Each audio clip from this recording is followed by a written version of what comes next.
broken Okay, again. the webcam's broken again. Cool, well. So we're here, I'm Darren. And I'm Paul. Okay, thanks everyone, you can all get back to work now. Okay, so this is our first rally pack since Modern Masters. No, Modern Masters, the next one coming up. So this is the first one since Germany.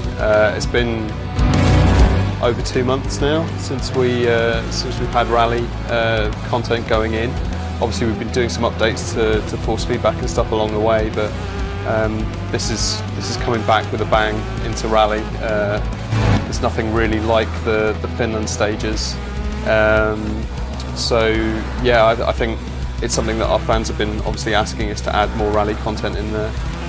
We've listened, and here it is, the Flying Finland pack. Cool, okay, so as well as the new location, we've also got some new rally cars.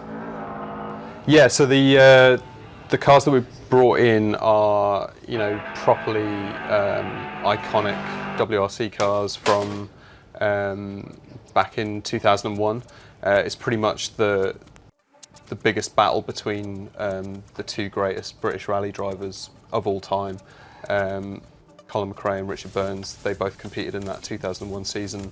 The championship went down to the wire in the final round in Wales, with Colin crashing out and Richard Burns taking the overall championship victory. Right. So we've represented both of those cars as a homage to those guys, really. I mean, a lot of what we do here is inspired by those legends, and everything we've set out to try and recreate with Dirt Rally is kind of encapsulated in what they did through their careers.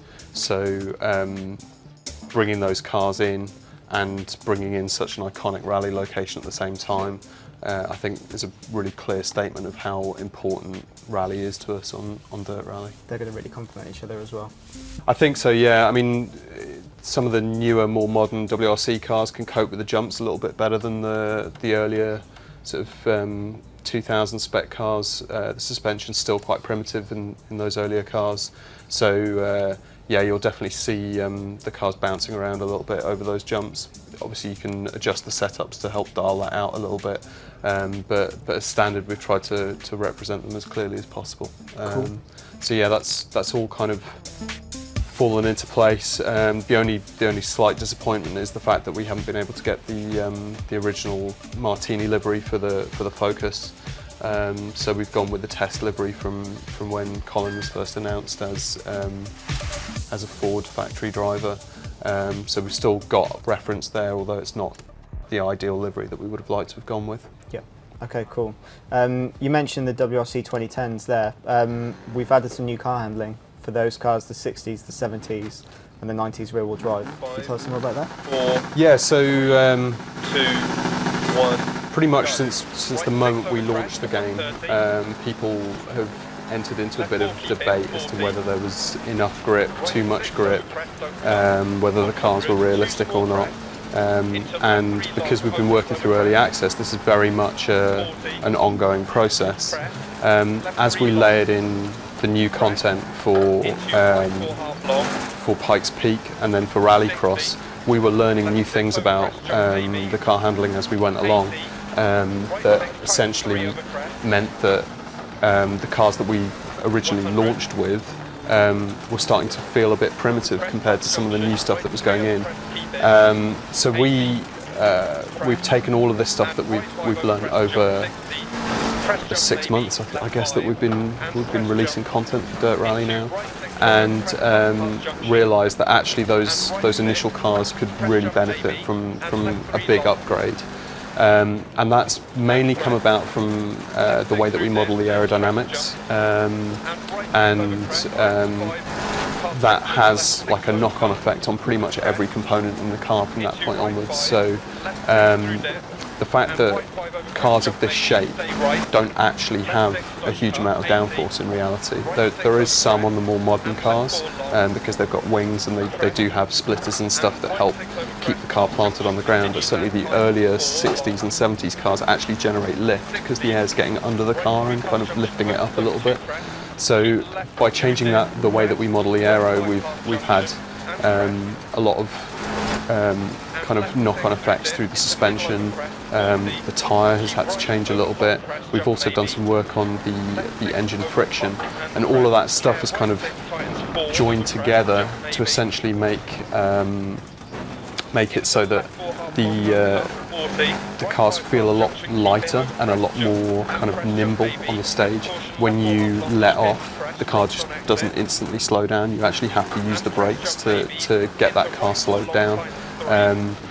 Weight shift is a lot more kind of proper, I guess, for want of a better word. But certainly the way that the car behaves when it leaves the ground and lands, and all of those characteristics that were kind of muted and a little bit, I guess, false with the way that the cars had originally been put together, has been vastly improved, and all of this stuff is combined into this package that we're calling V2, because it is the culmination of all of that. And if you look at the way that we made our cars over the course of the project, V1 is pretty much what we launched with. The Germany cars actually saw the changes to the engine frictions, but they still had the primitive aerodynamics.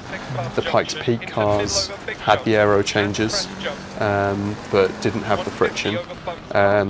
With the Rallycross cars, they had new roll centre and suspension geometry tech and stuff that we picked up and learnt from the Rallycross teams.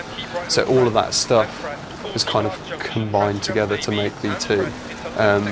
And you know, I'm delighted with how it feels. I think it's certainly a more involving and challenging drive. I think there were some people that were quite happy with how it handled before, but you know, we knew deep down that we weren't simulating everything in the way that it could have been simulated, and so it was really important for us to take this next step.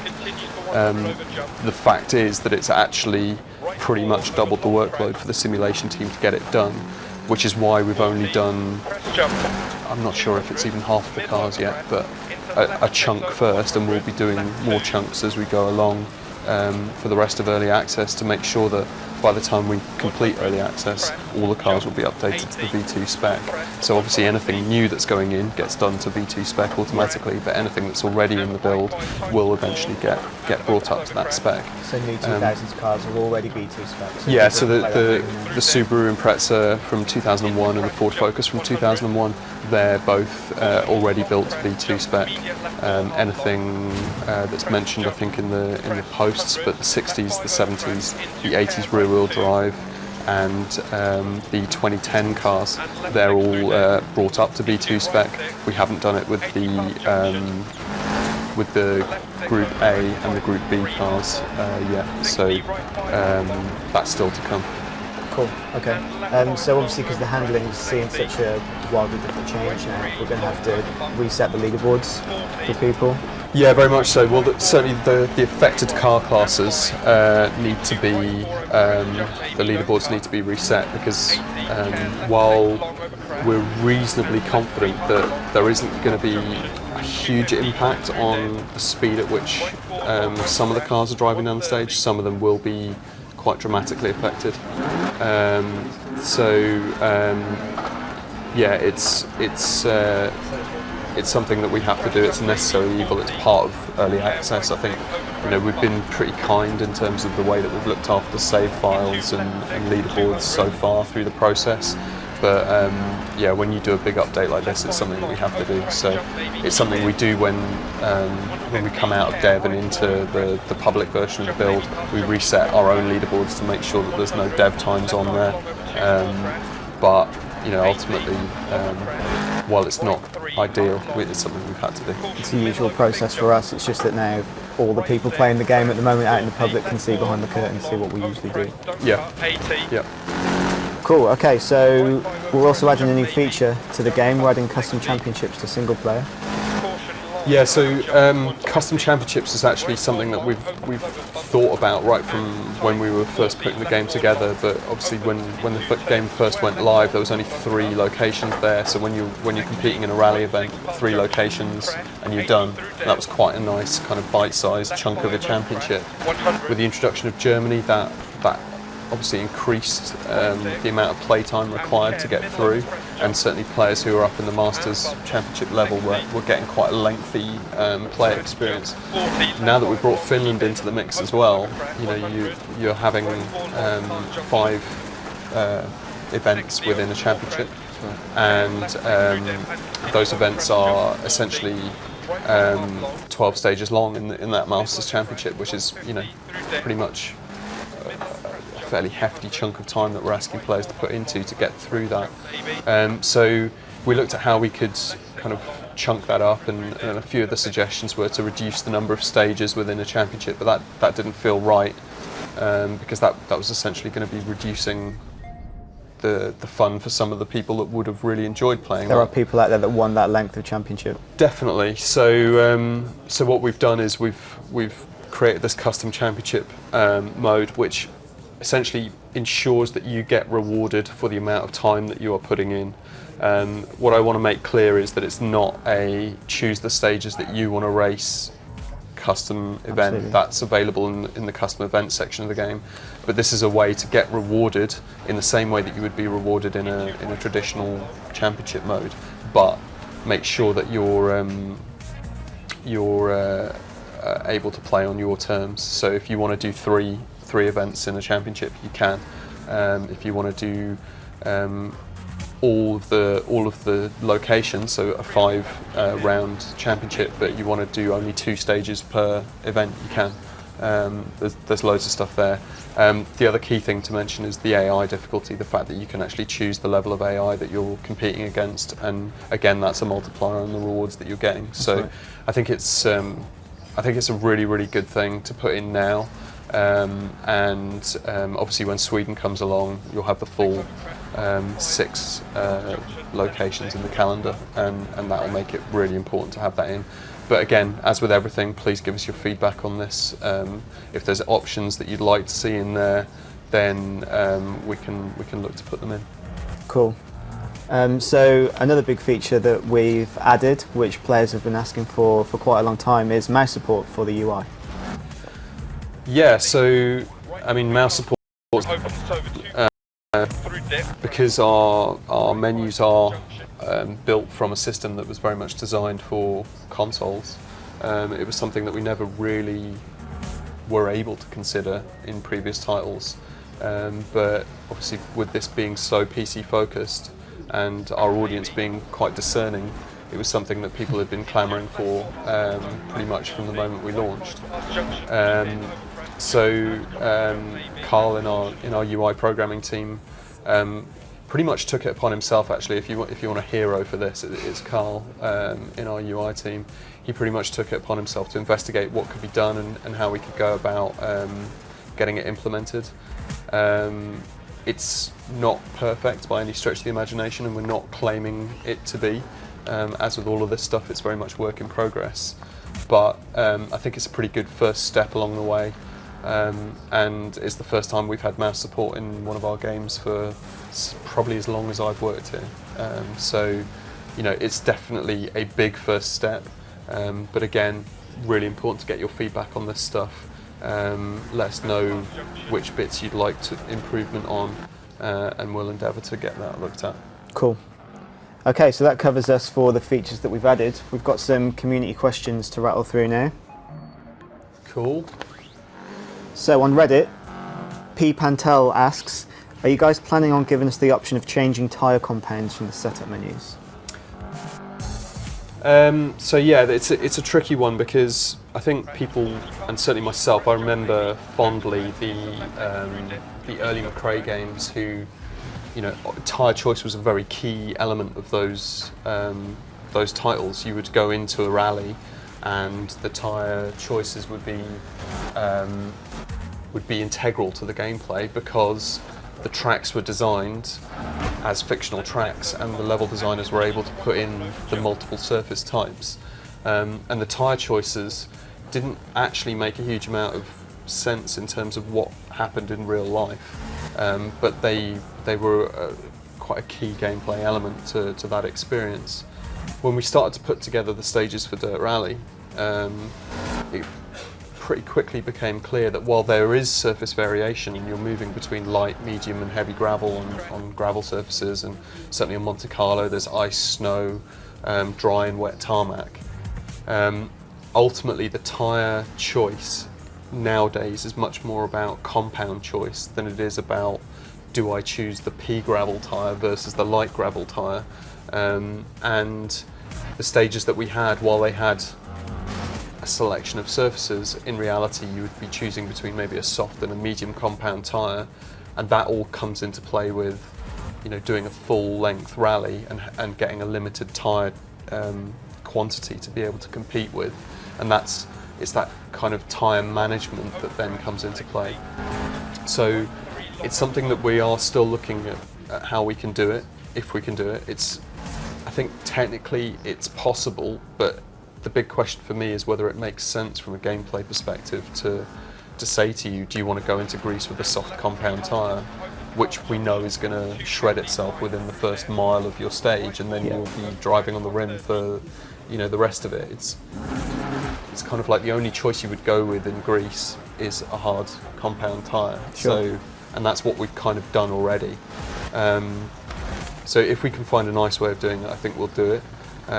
But the stages we have are very much of a surface type. They're not doing the multi-surface stuff, and in reality there's very few stages in the WRC where tarmac and gravel are an actual compromise that has to be set up for. I mean, even Spain, which is a definitive mixed surface rally, they have a halfway point where they change from gravel onto the tarmac. And at that point the suspension and everything gets changed within the car. So it's part of the kind of, it's part of the problem with making a more realistic game, is that I wouldn't want to be making a gamified tyre choice thing to represent. I would want to be doing it as authentically as possible, and in reality the authentic tyre choice is, do you want a medium or a hard compound tyre, and you need your 50-kilometre stages to actually feel the difference between those two choices, and right now that's not something we're able to do. Cool. Okay, hopefully that answers that. GF Rally on Twitter, hi Greg, says, with mouse support added now, what further features from the suggestion box are in current development? Custom replay cameras? So I know Greg's been a big advocate of the custom replay camera, and to be fair, I think it's going to be too big an ask for our current tech, but it's all feeding into a much bigger wish list, which is going to drive things as we move forwards from Dirt Rally. But there are plenty of other things that people have been asking for, that we are looking to implement. I think one of the main ones that people asked for, again right from the beginning, was this idea of how long's the stage that I'm about to take part in. And if I'm honest, that was me holding back that information, because right at the start, based on the way that we produced our stages, we knew that they were all about 9 kilometres or 4.5 kilometres as your two lengths. And I also didn't want people to get too caught up in the number. I wanted people to more feel how long the experience was, rather than see a distance and go, oh, that's only 9 kilometres, that's rubbish. Because actually 9 kilometres can last for a long time in Dirt Rally. But now we've got quite a variety of stages in there. I think it's something worth talking about is the fact that the Finland stages are actually much longer than the other stages in the game, because your average speed is higher, but we've wanted the experience to last for the same period of time. So now you are getting a pretty long distance stage through the Finnish forests. And so yeah, I think now that we've got this variety in there, we're going to put the distance in. And the other thing I want to add in is an elevation change, so you can see whether it's an uphill or a downhill stage. I think that information can be quite important for people when they're setting their cars up. Speaking of Carl, I know he's working on that right now. So.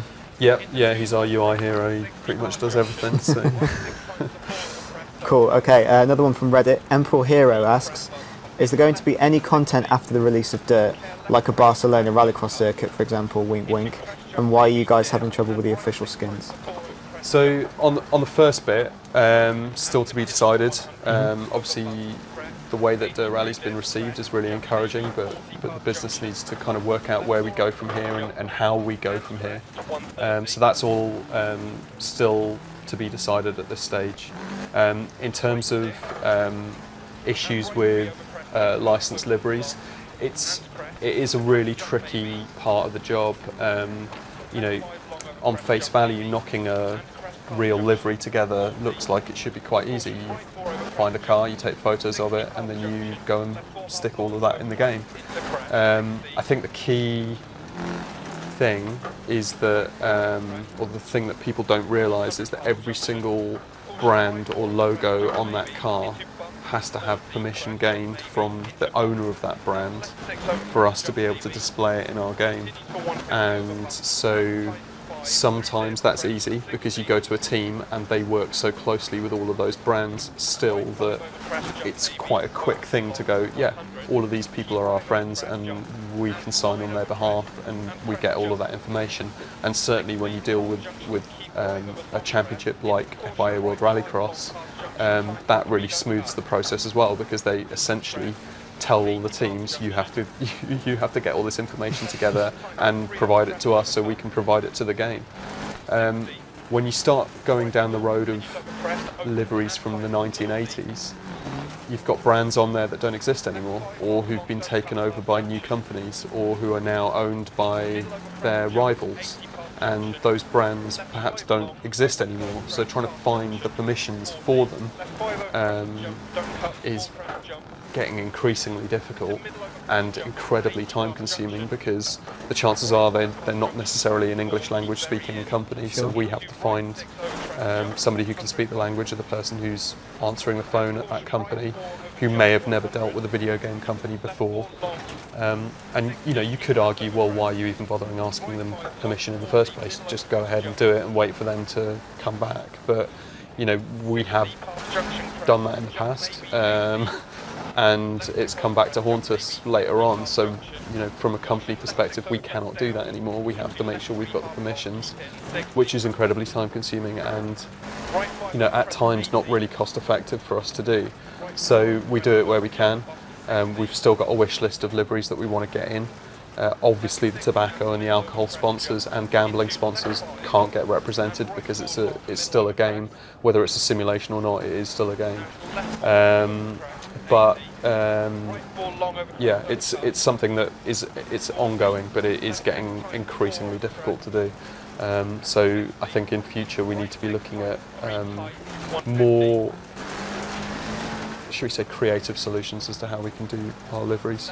Yeah. But you know, that's still to be decided. Cool. So the first part of that question was talking about what might be next. Kevin on Twitter asks, what about the console version? Will fans on those platforms get any dirt action soon, or can we pretty much forget about it? Well, I'd say to him, definitely don't forget about it. But we're not in a position to be confirming anything yet. But I think based on the number of people who ask that same question on a daily basis to both the Dirt account, myself, and if you ever bump into people at an event and they're like, oh right, you make Dirt Rally, yeah, when's it coming to console? It's like, ultimately would be foolish to ignore all of that.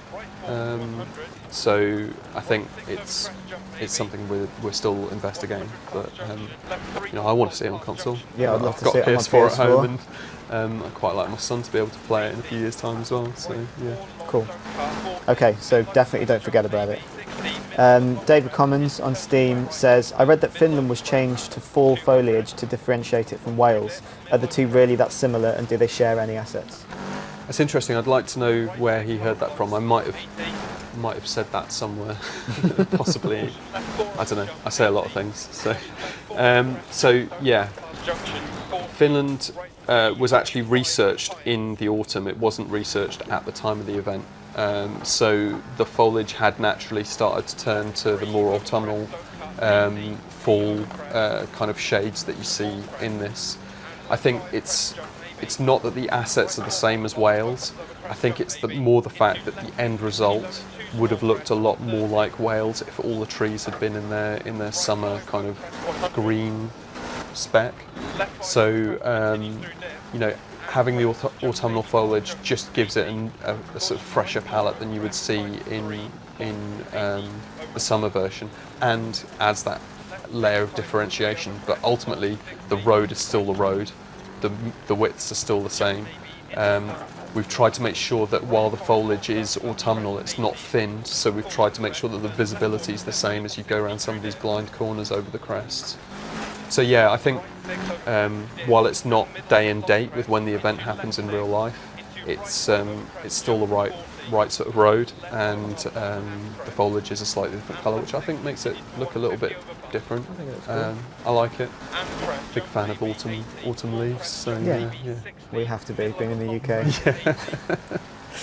Right 5 long, over crest, Cool, so Digizio on Reddit says, when will copying players' setups be added? 60.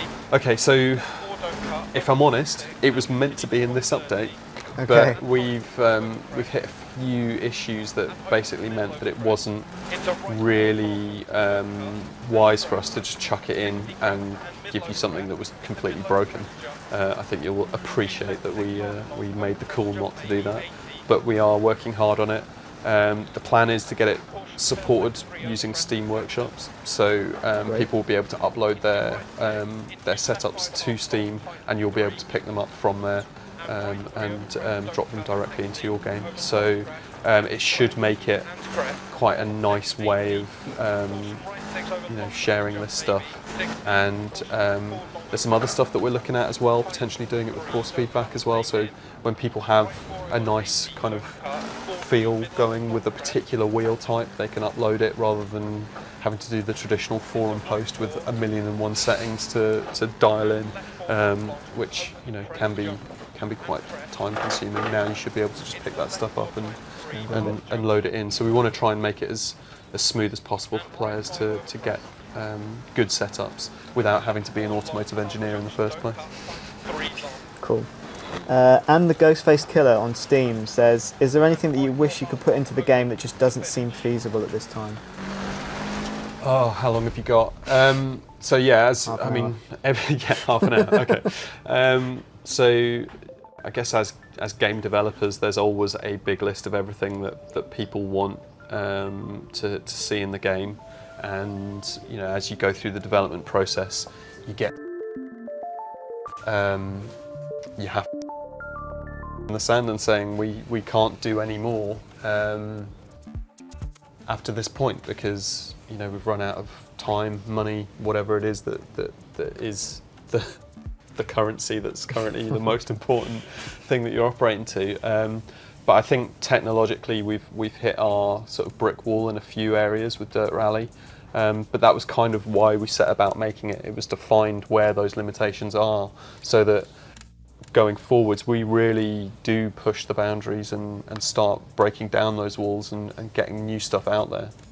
So yeah, I think probably the key one is proper track deg.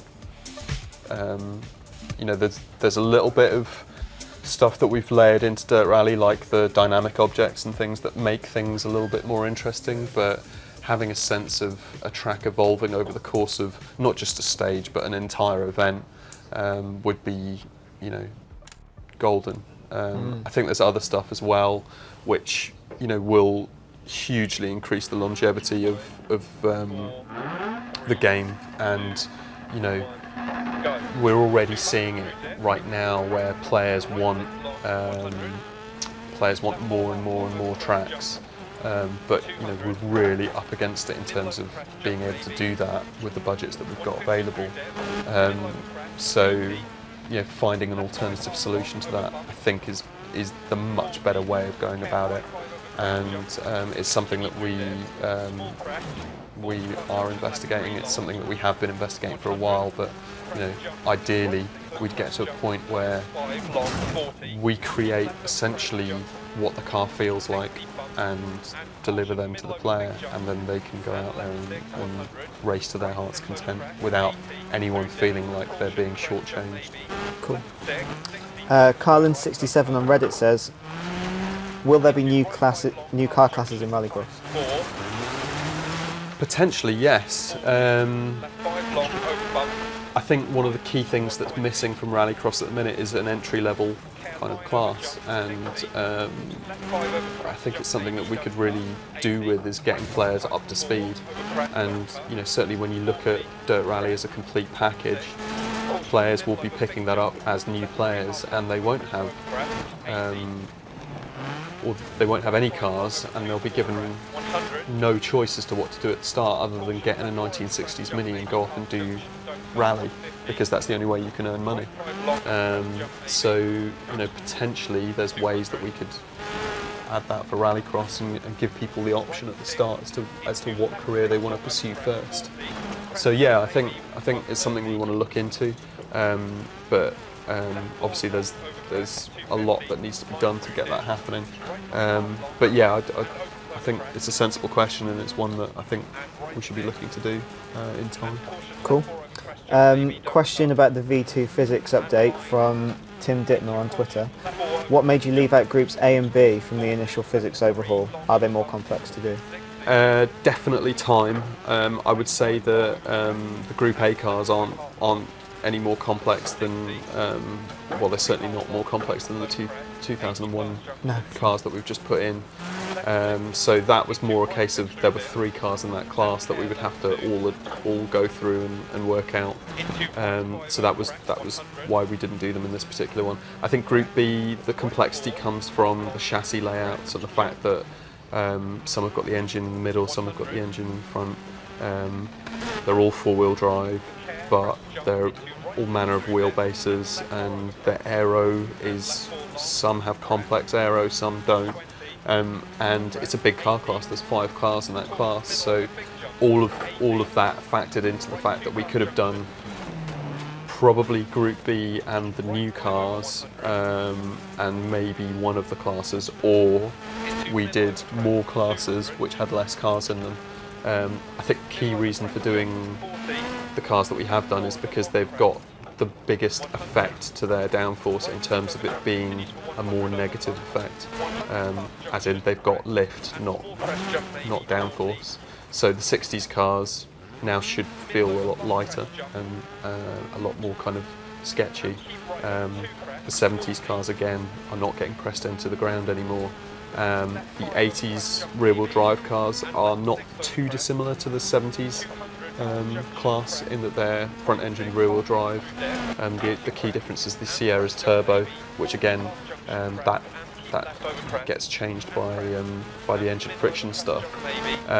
But yeah, I think that the next step is to go through Group B, and then we'll probably try and get Group A done as well. And then we've got to revisit the kit cars and the Group B rear-wheel drive cars, which are already in a sort of 1.25, 1.5 sort of state. So the changes to those will be less dramatic than what you'll get jumping from a 1 to a version 2 car. Because they were developed after the initial release anyway. Exactly. Cool. Okay, this is a really cool question actually on Reddit. Vinyl and Octavia says, if you could watch just one rally season from any time period with newest broadcasting techniques such as HD and drones, which would you choose? Wow. So there's 3 that I would probably say are big contenders. I think 1995 was great because it was, for me, the season that probably got me into rallying in a big way. Obviously that was the year that Colin won. Mentioned 2001 having a special place in our hearts as the big kind of championship between Richard Burns and Colin McRae, which Richard Burns ended up winning. So I think that would have been great, although coverage wasn't too bad in 2001 actually. It was more about the resolution of the cameras and stuff. Actually, I think a few people echo this sentiment, the onboards from those days were better than what you get in the current modern onboard footage. So I think... Why is that? Because there are more cameras? Or? I think it's a position within the car and the shape of the car and the roll cage setup. I mean, if you look at the size of the safety seats that they have in modern WRC cars, there's not as much room to put a camera in between and still be able to see what the driver's doing with the wheel and the gear shift. Whereas in the 2001 cars like we've got in this build, there was a lot more space. The seats were a bit more primitive. You could see around the cabin a bit more. But I do think that there must be a solution to that those guys should be looking into. But I think if you had to ask me for just one season, it would be the 1986 season, the Group B season. There was just crazy crowds, crazy power. The sound of the cars, incredible. Obviously there were some horrible things that happened in that season as well, so I'm not sure how the footage would cope with that, but I think the footage is so kind of limited of those days that it would be great to see that season specifically again, and just see that incredible technology being used in HD, I guess. That'd be cool. Okay, Zero Understeer on Twitter says, how much of the car setups like WRC and World Rallycross is based on actual data and how much is guesstimated? So it is completely dependent on the vehicle and the teams that run the vehicle. Some guys with their classic cars, they're hobbyists, they've found every single setup sheet that the teams ran in their cars, and they're really keen for us to be able to represent that as accurately as possible. So we get all of that data together and we build the cars using as much of that detail as possible. Others are less forthcoming, or the information just is no longer available anymore. So we really struggle, and a lot of it comes from the stuff that we can find in books and on websites, or based on interviews at the time, like historical interviews and drivers talking about how a car felt. So there's quite a sort of broad you get this information. I think working with Rallycross has been great. The teams really invited us in and helped us out with getting the information we needed, and it really opened our eyes to a lot of the stuff. And working with Cooper Tyres as well, and getting their tyre data as much as possible. I think that was also really useful. But yeah, it's completely dependent, and some teams are really still quite secretive about the stuff that they do, because they don't want it to get out in the public domain. It's what makes them fast, and they're not gonna go around telling people their trade secrets. So that's where we have to kind of take our best stab at it. Cool. This is another one that we keep seeing popping up in the suggestion box. Drago9000 on Reddit says, is putting in a co-driver mode on your to-do list, or is it not a planned feature?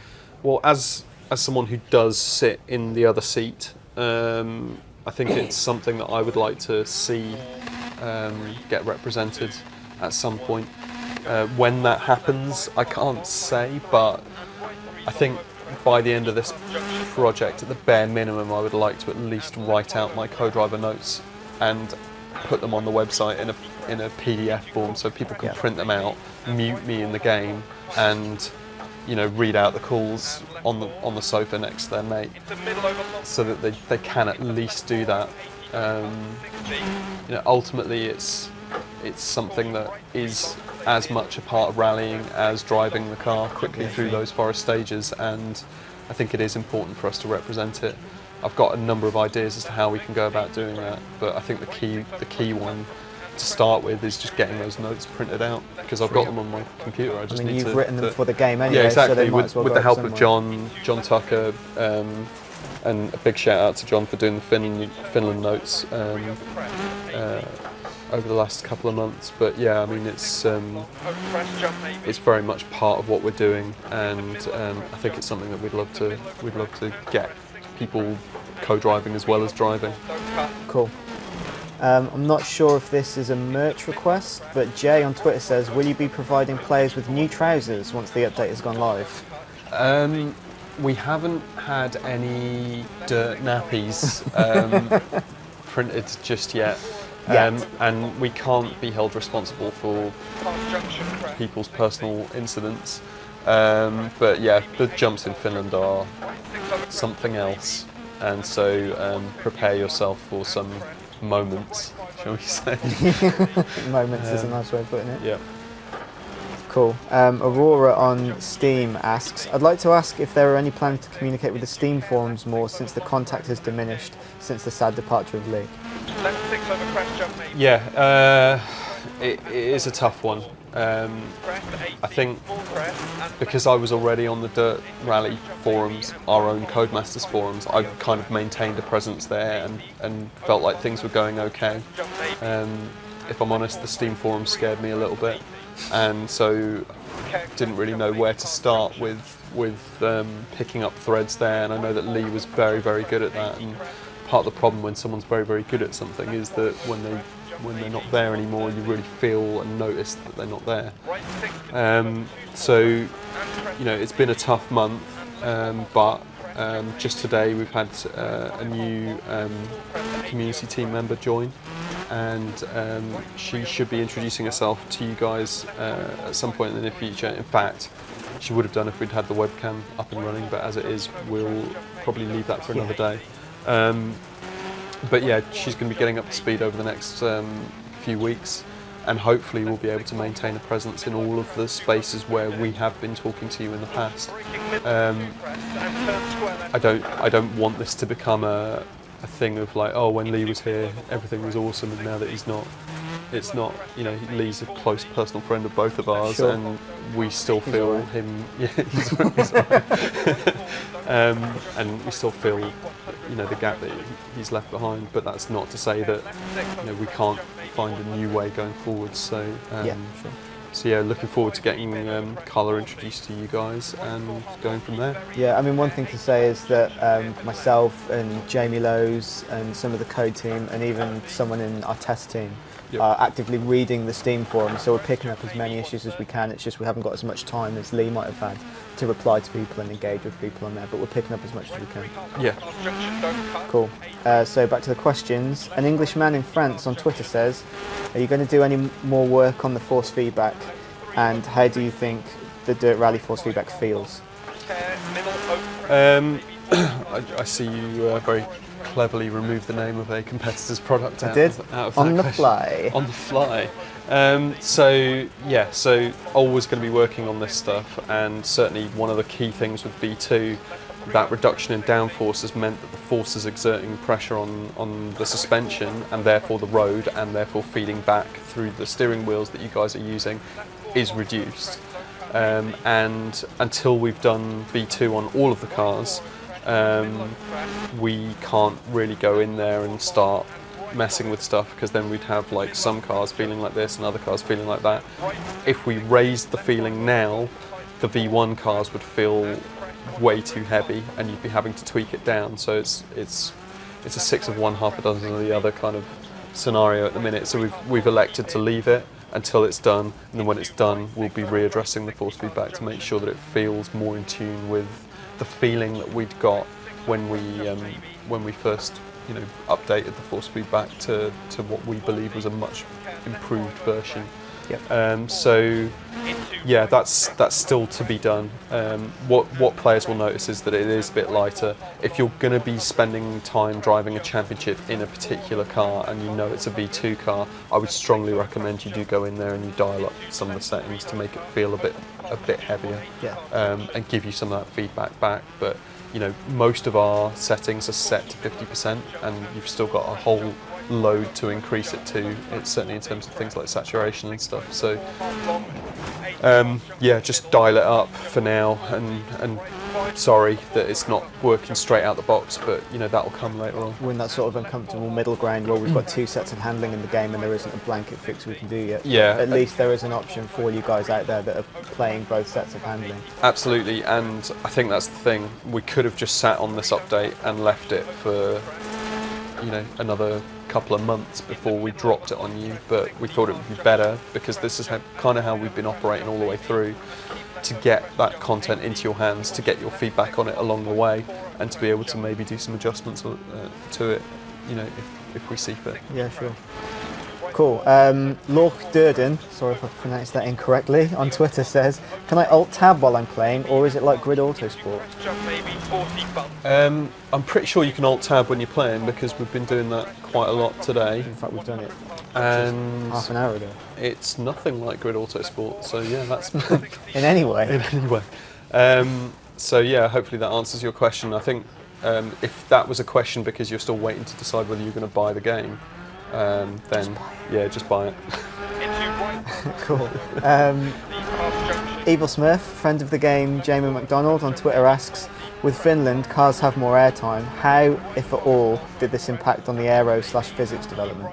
Press jump maybe. So the aero/physics development, I think, was already 130. going to happen, and we haven't adjusted it for Finland. I think it's a good mark of how robust the physics are, that even when you throw these massive jumps at the car, it's still coping with it really well.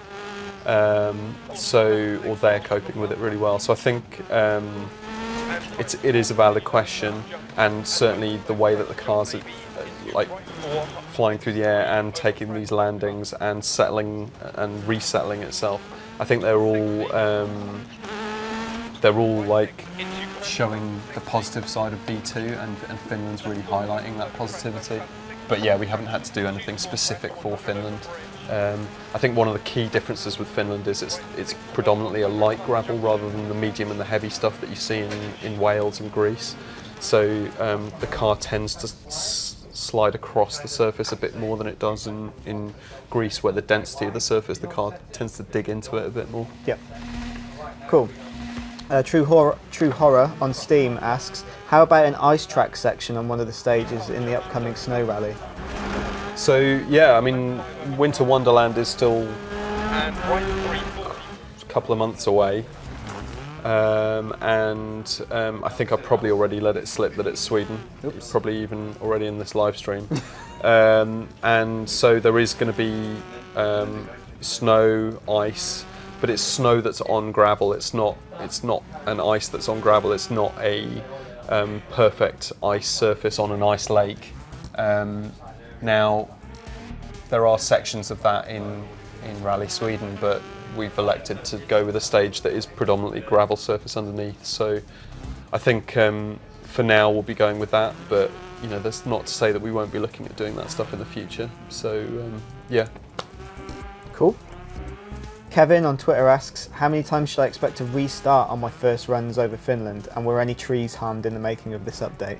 Well, I think you've seen Robson harm a couple of trees live on stage, so yes would be the answer, I suppose. Yeah, very much so. I think, you know, as with all stages in Dirt Rally, if you take a measured approach to your stage driving, then generally you won't be going as quick as you potentially could do, but you won't be crashing as much as well. So I definitely recommend that. I think Finland is a really clear example of having to listen to your co-driver and make sure that you're positioning the car on the right bit of the road, because you spend so much time in the air that there's not a whole lot you can do about it.